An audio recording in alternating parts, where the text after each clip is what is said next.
So guys, today I have the Google Pixel 5 to unbox. They sent it out to me. I'm part of their Team Pixel program. So that just means I get their latest and greatest products before they're released to unbox and share with you guys. As you can see, I have the sorta sage color. You can see that right there. And also too, just some more quick specs. This has 5G, a 6-inch screen, 128 gigabytes of storage, and that's about it. You can also see that there is an 18-watt USB-C power adapter, charging cable, and quick switch adapter. So let's just get right into it. There's these little pull tabs right here. You just pull to take off, so no unboxing knife required, which is nice. So there is the phone immediately. It greets you right when you open it. It's a really weird texture. It's kind of cool looking. So it's supposed to be completely made out of aluminum. No plastic back or anything like that. This is an aluminum enclosure, they call it. So here's the ASMR right here. No plastic on the back or anything, just on the front. It's kind of like a happy medium between a solid phone and a lightweight phone. Like, it just feels good. And the camera on the back, you can see there's two of them. There's an ultra wide and a wide. So basically in the camera settings, you can go to 0.6x, slightly less wide than the iPhone 11 Pro. So guys, it's also important to note that the hardware of this is IP68 water and dust resistant.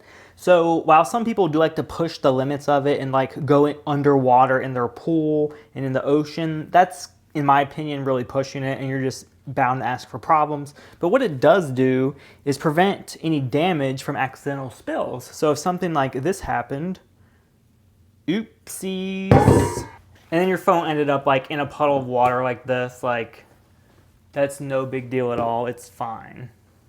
And also too, just to point out, like, I have water on the screen and it's actually like working really good. Like, it's not glitching or anything. Some, you know, water resistant phones, if there's water on the screen, it might as well be unusable.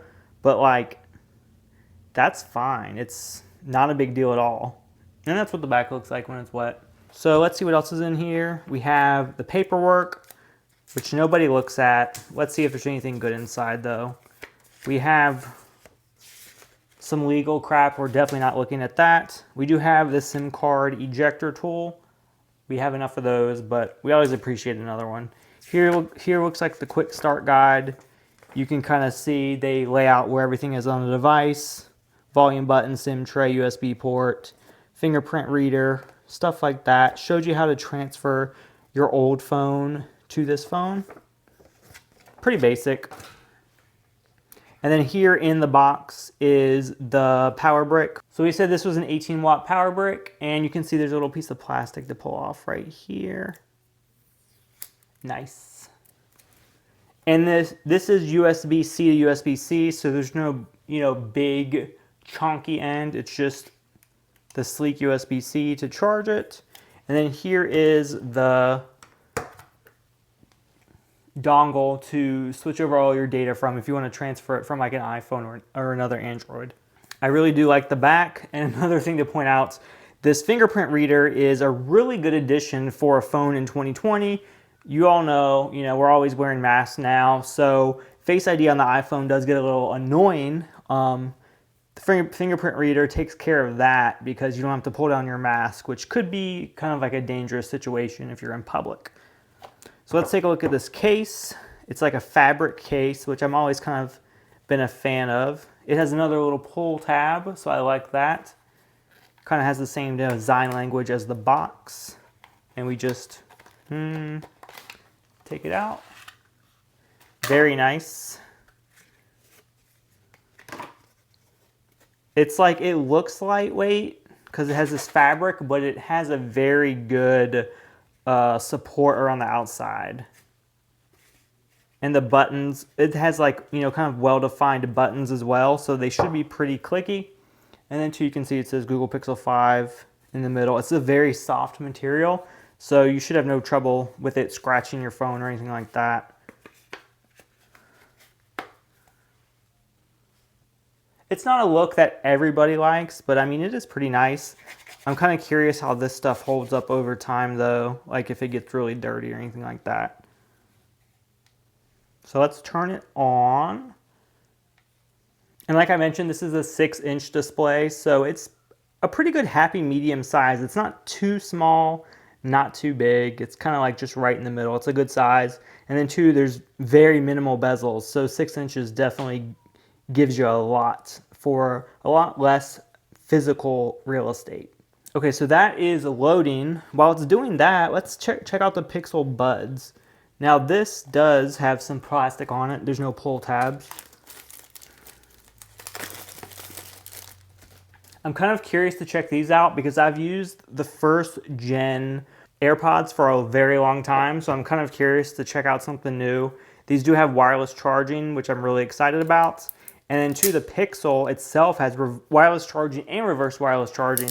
So you can charge these just by placing it on the back of your phone.